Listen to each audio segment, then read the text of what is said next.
Hello plus one commerce students. Today we are going to start a third chapter of microeconomics, which is demand. First of all, we will discuss about the meaning of demand. ठीक है? So we know that the selling and purchasing is the main activity of every economy and every trade. ठीक है? And consumer and the producers both are very important for trade. ठीक है? So producer is that person who produce the goods, ठीक है, who manufactures the goods, and the consumer is that person who buy the goods from the market. ਹੁਣ consumer goods ਬਾਈ ਕਿਉਂ ਕਰਦਾ ਹੈ? ਕਿਉਂਕਿ ਉਹਨੇ ਆਪਣੀ ਵਾਂਟ ਨੂੰ ਸੈਟੀਸਫਾਈ ਕਰਨਾ ਹੁੰਦਾ ਹੈ। ਠੀਕ ਹੈ, ਜੋ ਉਸਨੇ ਪ੍ਰੋਡਕਟ ਮਾਰਕੀਟ ਦੇ ਵਿੱਚੋਂ ਪਰਚੇਸ ਕਰਨੀ ਹੁੰਦੀ ਹੈ, ਉਹਨੂੰ ਚਾਹੀਦੀ ਹੁੰਦੀ ਹੈ। ਠੀਕ ਹੈ, ਉਹਨੇ ਪਰਚੇਸ ਕਰਕੇ ਆਪਣੀ ਸੈਟਿਸਫੈਕਸ਼ਨ ਨੂੰ ਲੈਣਾ ਹੁੰਦਾ ਹੈ, ਸੈਟਿਸਫੈਕਸ਼ਨ ਕਰਨੀ ਹੁੰਦੀ ਹੈ ਕਿ ਹਾਂਜੀ ਮੈਨੂੰ ਇਹ ਗੁੱਡਸ ਹੈ ਉਹ ਮਿਲ ਚੁੱਕੀ ਹੈ। ਠੀਕ ਹੈ, ਫਰਦਰ ਮੈਨੂੰ ਇਹ ਗੁੱਡਸ ਚਾਹੀਦੀ ਸੀ ਤਾਂ ਮਾਰਕੀਟ ਦੇ ਵਿੱਚੋਂ ਜਾਂਦਾ ਹੈ ਤੇ ਆਪਣੀ ਗੁੱਡਸ ਨੂੰ ਪਰਚੇਸ ਕਰਦਾ ਹੈ। ਠੀਕ ਹੈ, ਫਸਟ ਹੈ meaning of demand. So goods are demanded because they have the capacity to satisfy our want, but every want of a consumer cannot be called a demand. Demand does not mean mere desires for a commodity. ठीक है, goods ਅਗਰ demand ਕੀਤੀਆਂ ਜਾਂਦੀਆਂ ਨੇ, ਠੀਕ ਹੈ, consumer goods ਦੀ demand ਕਰਦਾ ਹੈ ਔਰ ਉਸ ਵਾਂਟ ਨੂੰ ਉਹ ਮਾਰਕੀਟ ਦੇ ਵਿੱਚ ਅਗਰ ਪਰਚੇਸ ਕਰਦਾ ਗੁੱਡਸ ਨੂੰ ਔਰ ਆਪਣਾ ਸੈਟਿਸਫਾਈ ਹੁੰਦਾ ਹੈ। ਠੀਕ ਹੈ, ਬਟ ਉਹ ਕਹਿੰਦੇ ਕਿ ਜੋ ਹਰ ਇੱਕ ਵਾਂਟ ਹੁੰਦੀ ਹੈ, ਹਰ ਇੱਕ ਜੋ ਚੀਜ਼ ਅਸੀਂ ਲੈਣੀ ਹੁੰਦੀ ਹੈ ਉਹ ਸਾਡੀ ਵਾਂਟ ਨਹੀਂ ਹੁੰਦੀ, ਅਸੀਂ ਉਹਨੂੰ ਵਾਂਟ, ਉਹ ਸਾਡੀ ਡਿਮਾਂਡ ਨਹੀਂ ਹੁੰਦੀ ਔਰ ਅਸੀਂ ਉਹਨੂੰ ਡਿਮਾਂਡ ਦੇ ਵਿੱਚ ਕੰਸੀਡਰ ਨਹੀਂ ਕਰਾਂਗੇ।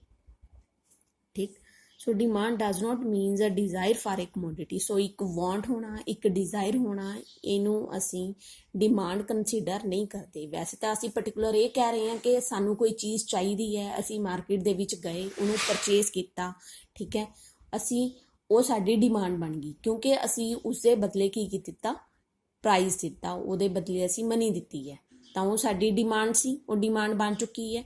ਅਸੀਂ ਚੀਜ਼ ਲੈਣੀ ਸੀ, ਅਸੀਂ ਕੋਈ ਗੁੱਡਸ ਪਰਚੇਸ ਕਰਨੀ ਸੀ, ਮਾਰਕੀਟ ਗਏ ਔਰ ਗੁੱਡਸ ਪਰਚੇਸ ਕਰ ਲਈ।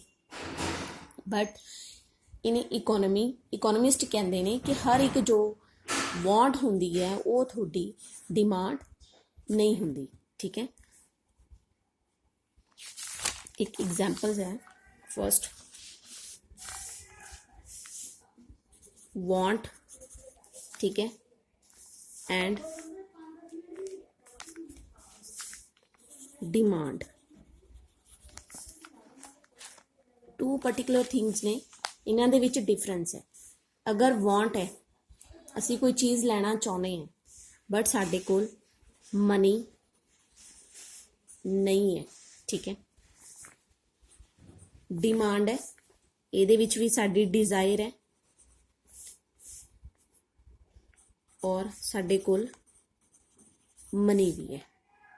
ठीक,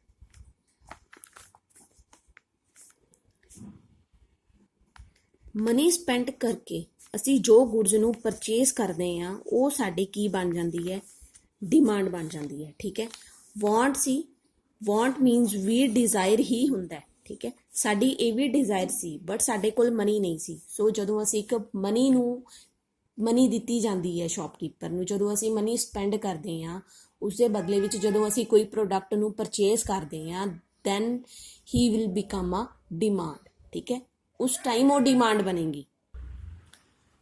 desire means a mere wish to have a commodity. For examples, desire of a poor person a car with just ₹200 in his pocket. So जो ਉਹਦੀ ਪੋਕਟ ਦੇ ਵਿੱਚ ਸਿਰਫ 200 ਰੁਪਏ ਹੋਣਗੇ ਤਾਂ ਉਹ ਇੱਕ ਕਾਰ ਨੂੰ ਪਰਚੇਜ਼ ਨਹੀਂ ਕਰ ਸਕੇਗਾ। So it's only a desire, ਇੱਕ ਵਾਂਟ ਰਹਿ ਜਾਂਦੀ ਹੈ। ਠੀਕ ਹੈ, want is that desire which is backed by the ability and willingness to satisfy. Every desire is not a want, but a desire can become a want if a person is in a position to satisfy it. For example, the poor person wins a lottery and now he has enough money to buy a car. ਜਦੋਂ ਉਹਦੇ ਕੋਲ ਕਾਫੀ ਪੈਸਾ ਹੋਏਗਾ ਕਾਰ ਨੂੰ purchase ਕਰਨ ਦੇ ਲਈ, ਤਦ ਉਹ ਜੋ ਡਿਜ਼ਾਇਰ ਹੈ ਉਹਦੀ, ਜੋ ਵਾਂਟ ਹੈ ਉਹਦੀ, ਉਹ ਕਿਹਦੇ ਵਿੱਚ ਕਨਵਰਟ ਹੋ ਜਾਏਗੀ, ਡਿਮਾਂਡ ਦੇ ਵਿੱਚ। ਠੀਕ ਹੈ, ਸੋ ਇਸ ਪੁਆਇੰਟ ਦੇ ਵਿੱਚ ਸਿਰਫ ਇੱਕ ਹੀ ਗੱਲ ਇਹੀ ਸਾਨੂੰ ਕਲੀਅਰ ਕੀਤੀ ਹੋਈ ਹੈ ਕਿ ਅਸੀਂ ਅਗਰ ਆਪਣੀ ਕੁਝ ਸੈਟਿਸਫੈਕਸ਼ਨ ਨੂੰ ਸੈਟਿਸਫਾਈ ਕਰਨਾ ਹੈ, ਠੀਕ ਹੈ, ਤਾਂ ਸਾਨੂੰ ਮਨੀ ਅਗਰ ਅਸੀਂ ਸਪੈਂਡ ਕਰਦੇ ਹਾਂ ਉਸ ਚੀਜ਼ ਦੇ ਉੱਤੇ, ਤਾਂ ਉਹ ਸਾਡੀ ਜੋ ਡਿਜ਼ਾਇਰ ਜਾਂ ਵਾਂਟ ਹੁੰਦੀ ਹੈ ਉਹ ਇੱਕ ਡਿਮਾਂਡ ਬਣਦੀ ਹੈ। ਕਲੀਅਰ ਹੈ। ਨੈਕਸਟ ਇਹਦੇ ਵਿੱਚ ਕੁਝ ਫੀਚਰਸ ਹੈ। ਠੀਕ ਹੈ, ਫੀਚਰਸ ਦਿੱਤੇ ਹੋਏ ਆ ਡਿਮਾਂਡ ਦੇ। Demand is always defined with reference to a price. So ਇੱਕ ਪ੍ਰਾਈਸ ਹੁੰਦਾ ਹੀ ਹੈ ਕਿ ਕਿਸੇ ਹਰੇਕ ਪਰਟੀਕੂਲਰ ਗੁੱਡਸ ਦਾ ਪ੍ਰਾਈਸ ਹੁੰਦਾ ਹੈ। ਅਗਰ ਜਦੋਂ ਅਸੀਂ ਉਹ ਪ੍ਰਾਈਸ ਪੇ ਕਰਦੇ ਹਾਂ ਤਾਂ ਉਹਦੇ ਬਦਲੇ ਵਿੱਚ ਸਾਨੂੰ ਕੀ ਮਿਲਦੀ ਹੈ, ਉਹ ਗੁੱਡਸ ਅਸੀਂ ਪਰਚੇਸ ਕਰ ਲੈਂਦੇ ਹਾਂ। ਠੀਕ ਹੈ, ਔਰ ਸੈਕਿੰਡ ਇਹਦੀ ਜੋ ਫੀਚਰਸ ਹੈ that is demand is always with respect to a period of time.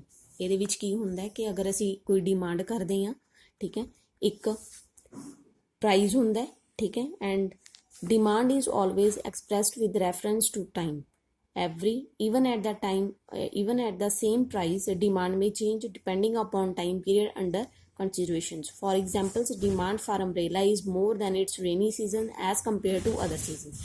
ठीक है, ਜਦੋਂ ਇੱਕ particular time mention ਹੁੰਦਾ, ਜਦੋਂ ਕਿਸੇ ਪ੍ਰੋਡਕਟ ਦਾ ਕੋਈ ਸੀਜ਼ਨ ਆਉਂਦਾ ਹੈ, ਠੀਕ ਹੈ, ਤਾਂ ਹੀ ਉਸ ਪਰਟੀਕੂਲਰ ਪ੍ਰੋਡਕਟ ਦੀ ਜੋ ਸੇਲ ਹੈ ਉਹ ਇਨਕਰੀਜ਼ ਹੁੰਦੀ ਹੈ ਔਰ ਉਹਦੀ ਜੋ ਡਿਮਾਂਡ ਹੈ ਉਹ ਇਨਕਰੀਜ਼ ਹੁੰਦੀ ਹੈ।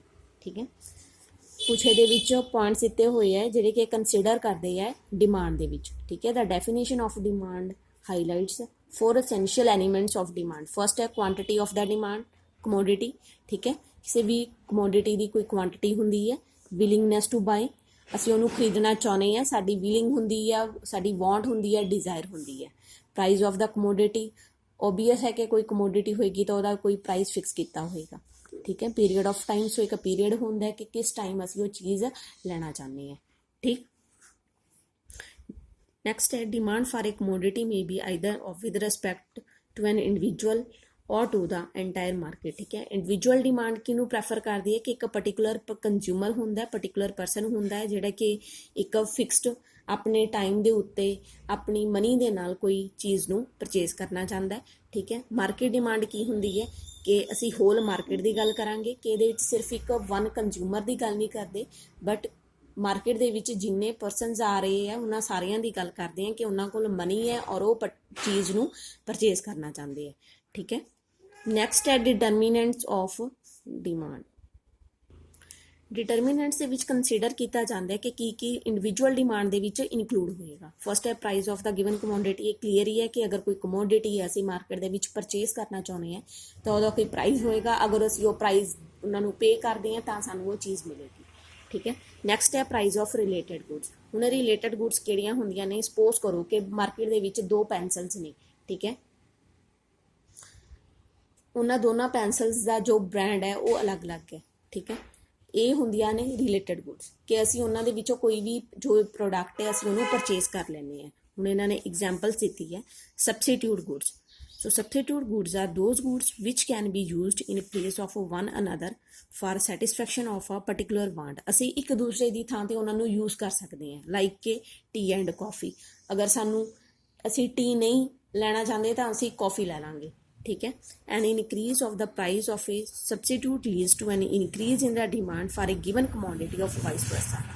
ਇਹਦੇ ਵਿੱਚ ਇਹ ਉਹਨਾਂ ਨੇ ਕਲੀਅਰ ਕੀਤਾ ਹੈ ਕਿ ਸਪੋਜ਼ ਕਰੋ ਕਿ ਅਗਰ ਟੀ ਦੇ ਪ੍ਰਾਈਸਿਸ ਹਾਈ ਹੋ ਜਾਂਦੇ ਨੇ ਤਾਂ ਸਾਨੂੰ ਪਤਾ ਹੈ ਕਿ ਅਗਰ ਅਸੀਂ ਟੀ ਕੰਜ਼ਿਊਮ ਕਰਦੇ ਹਾਂ ਤਾਂ ਵੀ ਸਾਨੂੰ ਉਨੀ ਹੀ ਸੈਟਿਸਫੈਕਸ਼ਨ ਮਿਲਦੀ ਹੈ। ਅਗਰ ਅਸੀਂ ਕੌਫੀ ਲੈਂਦੇ ਹਾਂ ਤਾਂ ਵੀ ਸਾਨੂੰ ਉਨੀ ਹੀ ਸੈਟਿਸਫੈਕਸ਼ਨ ਮਿਲਦੀ ਹੈ। ਬਟ ਟੀ ਦੇ ਪ੍ਰਾਈਸ ਹਾਈ ਹੋਣ ਕਰਕੇ ਅਸੀਂ ਕੀ ਕਰਾਂਗੇ? ਕੌਫੀ ਨੂੰ ਪਰਚੇਸ ਕਰ ਲਾਂਗੇ। ਠੀਕ ਹੈ, ਸੋ ਕੌਫੀ ਦੀ ਡਿਮਾਂਡ ਇਨਕਰੀਜ਼ ਹੋ ਜਾਏਗੀ। ਕਿਉਂ ਹੋਈ ਹੈ? ਕਿਉਂਕਿ ਟੀ ਦੇ ਪ੍ਰਾਈਸਿਸ ਹਾਈ ਸੀ। ਠੀਕ, next है complementary goods.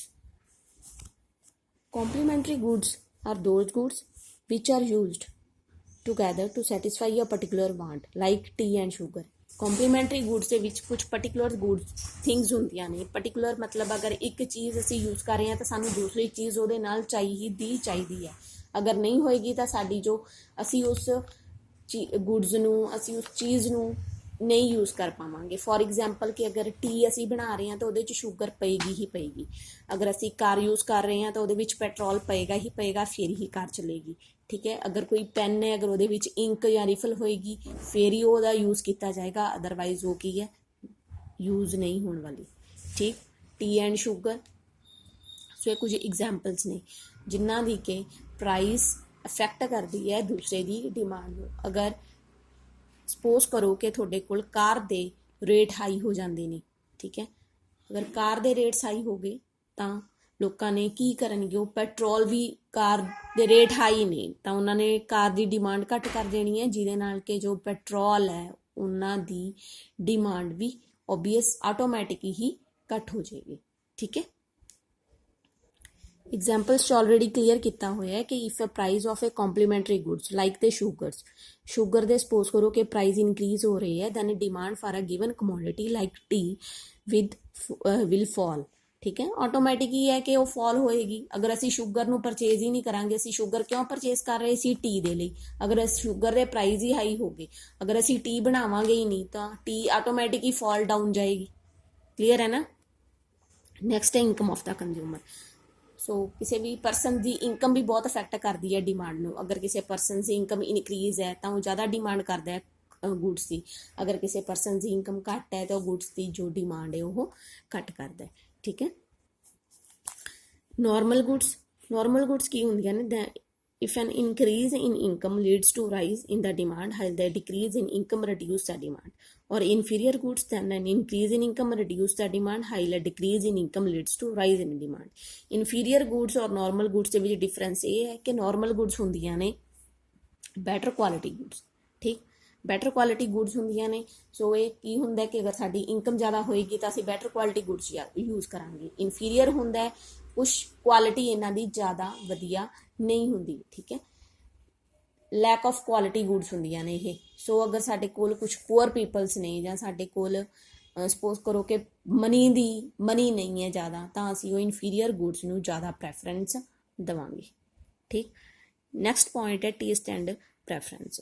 Taste and preference ਕੀ ਹੈ ਕਿ ਫੈਸ਼ਨ ਦੇ ਅਕੋਰਡਿੰਗ, ਹੈਬਿਟਸ ਦੇ ਅਕੋਰਡਿੰਗ ਅਗਰ ਤੁਹਾਡਾ ਟੇਸਟ ਚੇਂਜ ਹੋਈ ਜਾਂਦਾ ਹੈ ਤਾਂ ਉਹਦੇ ਨਾਲ ਤੁਹਾਡੀ ਡਿਮਾਂਡ ਵੀ ਅਫੈਕਟ ਕਰਦੀ ਹੈ।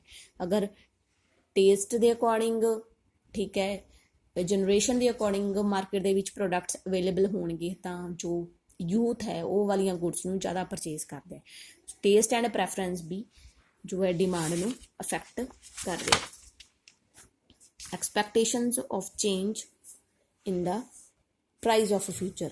ਅਗਰ ਫਿਊਚਰ ਦੇ ਵਿੱਚ ਸਾਨੂੰ ਪਤਾ ਹੈ ਕਿ ਕਿਸੇ ਪ੍ਰੋਡਕਟ ਦੇ ਪ੍ਰਾਈਸ ਜ਼ਿਆਦਾ ਹਾਈ ਹੋ ਜਾਣਗੇ, ਠੀਕ ਹੈ, ਤਾਂ ਅਸੀਂ ਕਰੰਟ ਟਾਈਮ ਦੇ ਵਿੱਚ ਕੀ ਕਰਾਂਗੇ, ਉਸ ਗੁੱਡਸ ਨੂੰ ਜ਼ਿਆਦਾ ਪਰਚੇਜ਼ ਕਰ ਲਾਂਗੇ। ਅਗਰ ਸਾਨੂੰ ਪਤਾ ਹੈ ਕਿ ਕਰੰਟ ਦੇ ਵਿੱਚ ਕੀ ਹੋਣਾ ਹੈ ਕਿ ਉਹਨਾਂ ਦੇ ਜੋ ਪ੍ਰਾਈਜ਼ਸ ਨੇ ਉਹ ਲੋ ਹੋ ਜਾਣੇ ਨੇ, ਤਾਂ ਅਸੀਂ ਕੀ ਕਰਦੇ ਹਾਂ ਕਿ ਉਸ ਟਾਈਮ ਅਸੀਂ ਉਹਨਾਂ ਨੂੰ ਨਹੀਂ ਪਰਚੇਜ਼ ਕਰਦੇ। ਠੀਕ ਹੈ,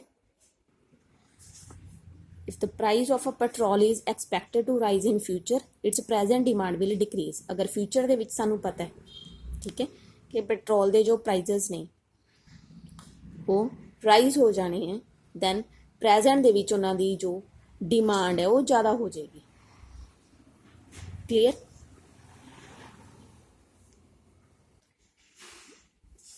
ਨੈਕਸਟ ਪੁਆਇੰਟ ਹੈ ਡਿਟਰਮੀਨੈਂਟਸ ਆਫ ਮਾਰਕੀਟ ਡਿਮਾਂਡ।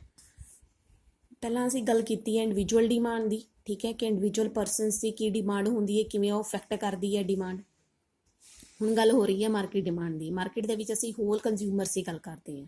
ਠੀਕ ਹੈ, size and compositions of population.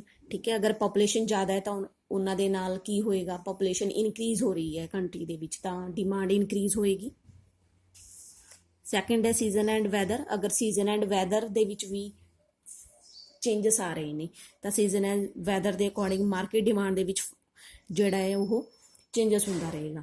ਠੀਕ ਹੈ, ਅਗਰ ਵਿੰਟਰ ਸੀਜ਼ਨ ਆ ਗਿਆ ਤਾਂ ਵਿੰਟਰ ਸੀਜ਼ਨ ਦੇ ਨਾਲ ਵੁਲਨ ਕਲੋਥਸ ਦੀ ਜੋ ਪਰਚੇਜ਼ਿੰਗ ਹੈ, ਜੋ ਡਿਮਾਂਡ ਹੈ ਉਹ ਜ਼ਿਆਦਾ ਹੋਣ ਲੱਗ ਜਾਂਦੀ ਹੈ। ਠੀਕ ਹੈ, ਰੇਨੀ ਸੀਜ਼ਨ ਦੇ ਵਿੱਚ ਅੰਬਰੇਲਾ ਦੀ ਜੋ ਡਿਮਾਂਡ ਹੈ ਉਹ ਜ਼ਿਆਦਾ ਹੋਣ ਲੱਗ ਜਾਂਦੀ ਹੈ। ਥਰਡ ਹੈ ਡਿਸਟਰੀਬਿਊਸ਼ਨ ਆਫ ਇਨਕਮ। ਇਸੇ ਤਰ੍ਹਾਂ ਹੀ ਕੀ ਹੁੰਦਾ ਕਿ ਕੰਟਰੀ ਦੇ ਵਿੱਚ ਅਗਰ ਡਿਸਟਰੀਬਿਊਸ਼ਨ ਇਨਕਮਸ ਦਾ ਜਿਸ ਤਰੀਕੇ ਦੇ ਨਾਲ ਕੀਤਾ ਗਿਆ ਹੁੰਦਾ ਕਿ ਅਗਰ ਜ਼ਿਆਦਾ ਪੂਅਰ ਪੀਪਲ ਨੇ ਤਾਂ ਉੱਥੇ ਡਿਮਾਂਡ ਘੱਟ ਹੋ ਜਾਏਗੀ। ਅਗਰ ਜਿਸ ਏਰੀਆ ਦੇ ਵਿੱਚ ਜ਼ਿਆਦਾ ਰਿਚ ਪੀਪਲ ਰਹਿੰਦੇ ਨੇ ਉੱਥੇ ਜਿਹੜੀ ਹੈ ਡਿਮਾਂਡ ਹੈ ਉਹ ਜ਼ਿਆਦਾ ਇਨਕਰੀਜ਼ ਹੋ ਜਾਂਦੀ ਹੈ। ਕਲੀਅਰ।